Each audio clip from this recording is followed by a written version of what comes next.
Hello mga igsuon, naanap po kuno ang inyong probinsyanang Bisaya.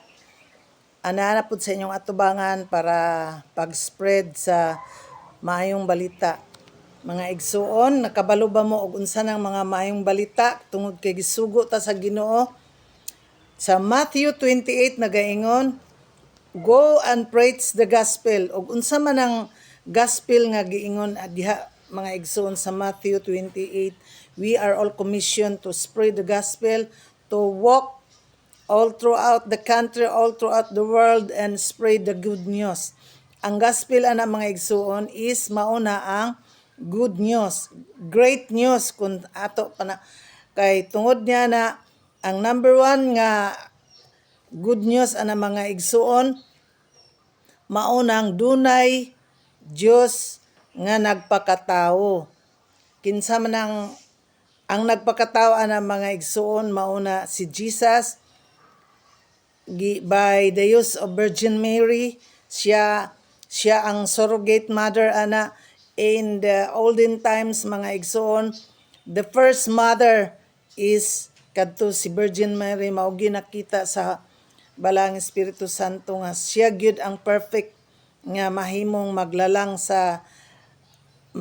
sa bata diri sa iyang sabakan kay tungod kay the first surrogation product of surrogate is Jesus kaniadto. Duna na day mga surrogation kaniadto mga igsoon.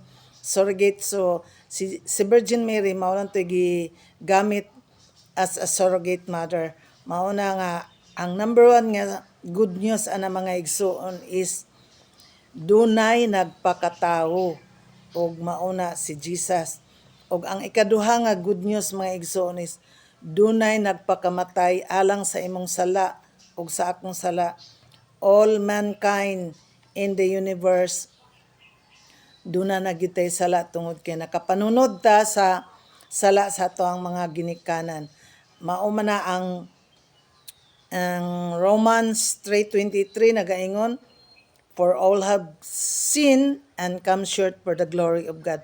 So dili ta makabalikwas ana mga igsoon, di ta makaingon nga amon ko'y sala tungod kay nahisulat na sa balaang kasulatan mga igsoon nga ang tanan nakasala gyud og nakabsan sa himaya.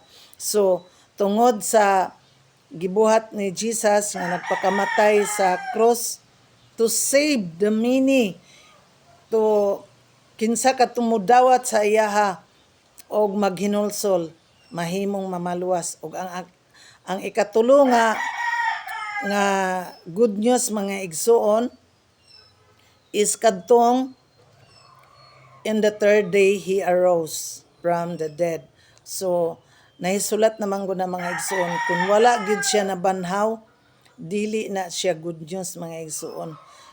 Kung isa kadakong kadaugan great victory nga si Jesus nabanhaw gyud kay para makita gid sa tanan mankind sa kalibutan nga dunay nagpakatawo. Ibutang nato na number one gyud is dunay nagpakatawo, dunay nagpakamatay og dunay nabanhaw on the third day.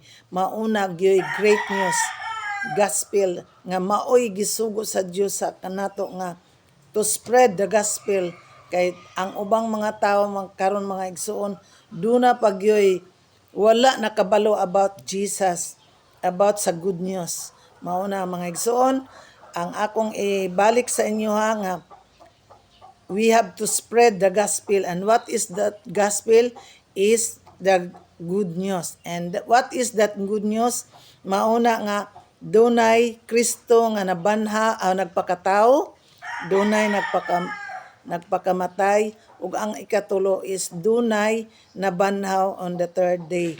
And that is the good news for all mankind. Okay, dalaygon ang Dios. Mauna akong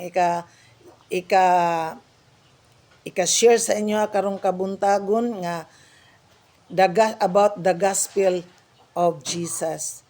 Amen. Praise the Lord.